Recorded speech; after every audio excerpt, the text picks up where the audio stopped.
কিছু বলবেন? না মানে হয়েছে কি, তুমি যেমন করে গুলি করতেছো এমন করে গুলি করলে মানুষ তো দূরের কথা, কুত্তার বাচ্চাও মরবো না।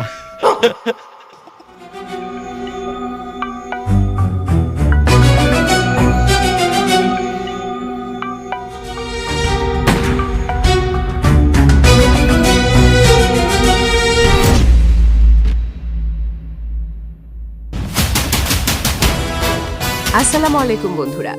গরিব ঘরে রাজপুত্র নাটকের ৩৩ নম্বর পর্ব দেখার পর তো পুরো মাথা নষ্ট অবস্থা।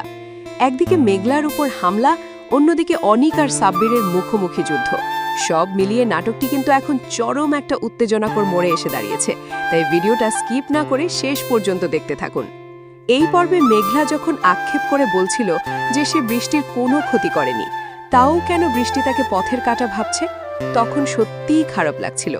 আর আমাদের অনেক চৌধুরী সব হারালেও তার ভেতরের আত্মসম্মানবোধ কিন্তু এখনো কমেনি। মেঘলা তাকে নিজের ফ্ল্যাটে থাকার এত অনুরোধ করল, তাও সে দয়ার প্রাসাদে না থেকে ফুটপাতে ঘুমানোই ভালো মনে করল। শেষমেশ মেঘলার অনুরোধে জাস্ট একটা রাতের জন্য সে গরিবের ঘরে আশ্রয় নিল। তবে অনেক যখন বৃষ্টির কাছে গিয়ে সাব্বিরের নামে নালিশ করল যে সাব্বিরই মেঘলাকে খুন করতে লোক পাঠিয়েছে, সাব্বির কিন্তু বৃষ্টির কসম খেয়ে ডাহা অস্বীকার করল। এখন কথা হলো, সাব্বির কি আসলেই এই কাজ করেছে, নাকি এর পেছনে অনিকের সেই বদমাইশ চাচা আর রাতুলের হাত আছে? কারণ রাতুলদের কথা শুনে কিন্তু স্পষ্ট বোঝা যাচ্ছে মেঘলাকে দুনিয়া থেকে সরিয়ে পুরো শালিমা গ্রুপটাই তারা পকেটে ভরতে চায়। এদিকে সাব্বির তো এখন নিজেকে মস্ত বড় রয়্যাল বেঙ্গল টাইগার ভাবা শুরু করেছে। অনিকের জমি দখল করতে গিয়ে সে কি ভাবটাই না নিল। কিন্তু সেখানে এন্ট্রি হলো ওমর জাফর চৌধুরীর। তিনি এসে অনিক আর সাব্বির দুজনকে যে চরম হুমকি দিলেন, বাপরে বাপ! স্পষ্ট বলে দিলেন জঙ্গল এখনো তার অধীনেই আছে, আর তার সাথে টক্কর দিলে তিনি সোজা লাশ ফেরত পাঠান। তবে টুইস্ট হলো, বৃষ্টি যখন সাব্বিরকে জমিটা ছেড়ে দিতে বলল, সাব্বির কিন্তু বৃষ্টির ভালোবাসার অন্ধ মোহে অনিকের জমি ছাড়তে রাজি হয়ে গেল।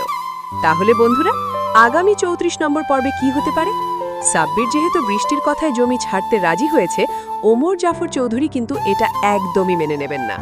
আমার তো মনে হচ্ছে আগামী পর্বে ওমর জাফরের লোকজনের সাথে সাব্বির বা অনিকের বড় কোনো মারামারি দেখতে পাবো আমরা।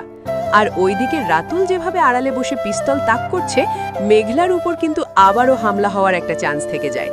অন্যদিকে অনিকের এই আত্মসম্মান দেখে বৃষ্টির মনে নতুন কোনো অনুশোচনা জাগে কিনা সেটাও দেখার বিষয়।